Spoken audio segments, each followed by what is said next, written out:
hotel. Anyway, appreciate y'all coming down here in Richmond today to sort of make yourself known.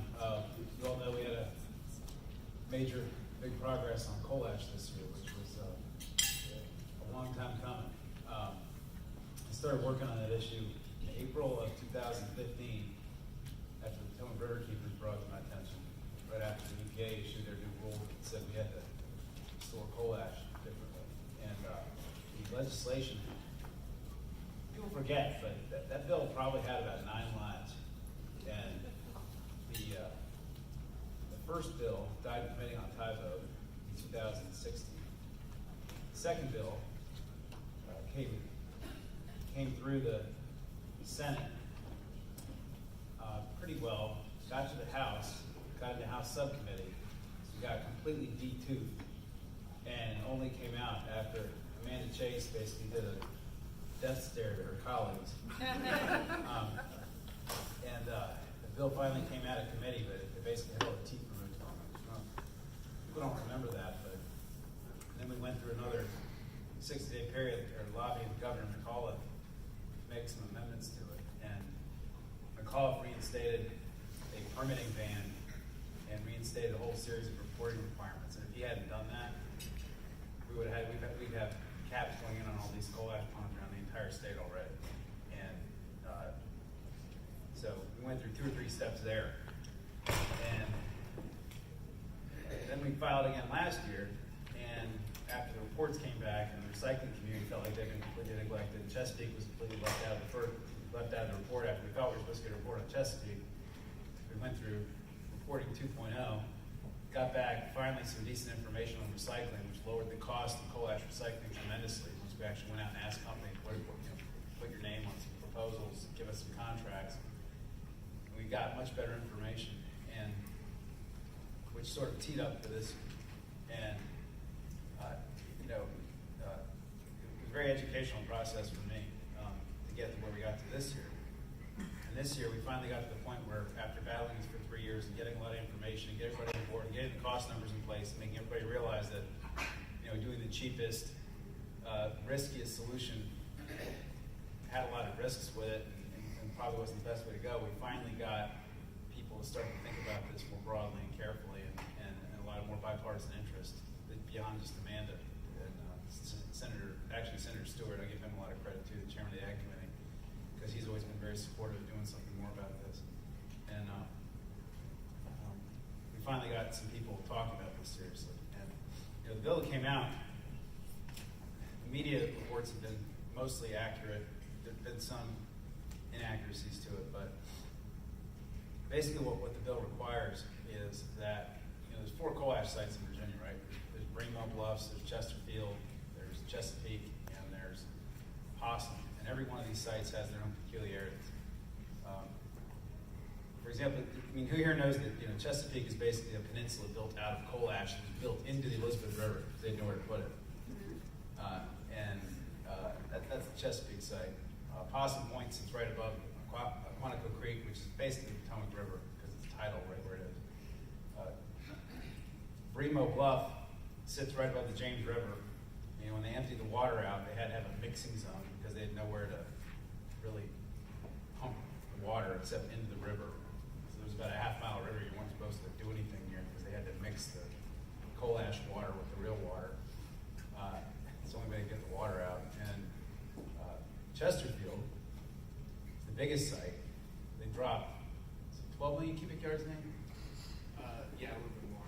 12, 13 million cubic yards of this stuff in what used to be the James River 100 years ago, until some guy thought it'd be smart to cut a channel through an oxbow so that the river would reroute and would save 30 minutes of going around this part of the river. So it's actually in the river, below the water table, sitting in there, soaking up, leaching out all kinds of nice stuff.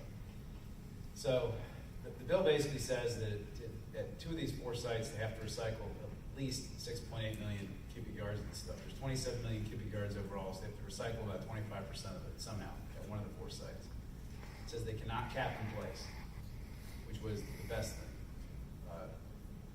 They wanted to leave this stuff, these leaky ponds, so these metals might continue to leak out. They wanted to put a rubber tarp because they said the water would come down from the top, but there's water coming through from the side, the bottom. Nobody wanted to talk about that. So we got rid of cap in place. We got to recycle, and then whatever we don't recycle has to be kept in either on-site or off-site modern line landfills, which means this stuff won't escape anymore. And that to me was a good compromise and a good solution. I'm not convinced that we won't do more recycling once we get more information about it. Dominion's required to keep asking for recycling bids as this process goes forward over the next 15 years. I think recycling has real possibilities. Most people don't realize that you can take coal ash and you can make it into concrete. They actually use it, VDOT uses it in all their concrete today. And there's a real shortage of it because nobody burns coal anymore. And so it's harder and harder to find. And last year, actually, a business in my district came in, a concrete precast company came in and told me they had a cruise ship, a container ship sitting in the port of Baltimore with 20,000 cubic yards of Italian coal ash sitting in it that they needed for their concrete precast plant. So we have all this stuff in Virginia, but we're importing coal ash from Italy. I think between the concrete manufacturers, there's a company called the Belgian Brick Company, which is giving me a brick made out of Possum Point coal ash. I think they want to make paving stones out of this stuff. I think there's a lot of recycling possibilities that we can accomplish with this instead of just leaving it in landfills forever. So in addition to that, anybody wants to build a landfill on site at any of these 4 sites, well, actually, there's no room to build a landfill at Chesapeake. That's impossible. That's why it's in the river. So, but if anybody wants to build a landfill at Chesterfield, Possum, or Greenmount, it's going to require local government approval. And so each of you, I think, need to start reaching out to your local governments and talking to them about thinking more carefully about how they approve any landfill. Because, it requires zoning approval to build a landfill, which means you can do proffers, which basically means you can have a negotiation. If you want zoning, here's what you have to give us in return. We just had a big proffer fight where we restored local government's ability to do proffers, but proffers can be almost anything, and including recycling, or the type of recycling. And I think that if local governments sort of step up their environmental regulation on this stuff, they might be able to force even more environmental outcomes out of this as the stuff moves into landfills. Because not all of it can be recycled. There's going to be something that has to be landfilled somewhere. There's 2 kinds of ash. There's fly ash, which is stuff that goes up the tube, goes up the smokestack, and then boiler ash is stuff they take out of the bottom. They make that into cinder blocks, the fly ash they use for the concrete. But not all of it's going to be usable, and they're going to have to landfill some. So your local governments have a role in this going forward over the next probably 10 years. So you need to stay vigilant about that. So a couple other things the bill does which are interesting. It also requires local labor, which was important to labor groups. Each of these sites is going to create a lot of jobs. And it also requires regular reporting, requires consultation with local governments on transportation plans, requires them to try and preference rail if they can. So I was mostly very happy with the bill. I think the biggest story of the whole thing, the biggest thing that people should know, is I'm pretty sure this is the very first time, maybe Nate, somebody correct me if I'm wrong, but I'm pretty sure this is the very first time that Virginia has done something that's more protective of the environment than what EPA requires. Right? There's nothing that says...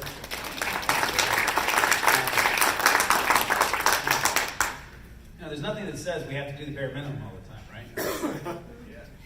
And a lot of other states go beyond what EPA requires. But Virginia, we have this pro-business philosophy, and people, it's been hard ever since George Allen gutted DEQ and fired 30 people back in 1995. It's been very hard to get Virginia to step up. They don't have the resources and just haven't had the political will. But on a bipartisan basis, we adopted a proposal that requires Dominion to spend probably an extra between $1 billion and $1.5 billion to do something to more protect the environment. And I think that's a big headline out of this. And I think the Republicans deserve some credit as well, because it's typically not somewhere that they'll go. I don't know many Republicans that want to pollute or that want to make water dirty or air dirty or whatever, but they typically don't want to spend the money. They typically don't want to tell business what to do. But this was a change for a lot of them.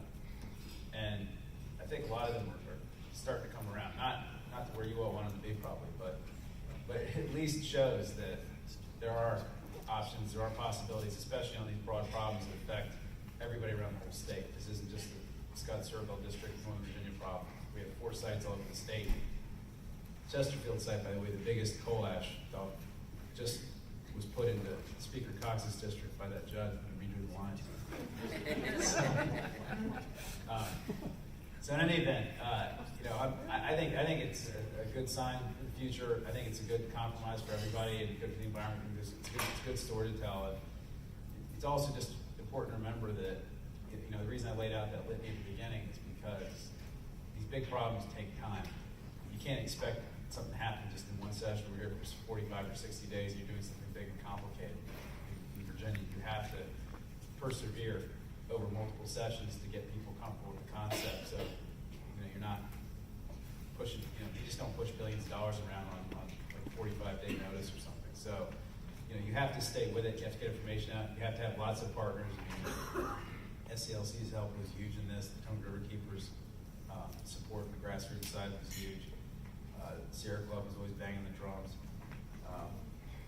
We had lots of different, the James River Association and the James River Keeper, they were sort of keeping things going on the James River side. So you have to have a big network of people to get these things done, and you guys sort of bring them all together. So a lot of them together.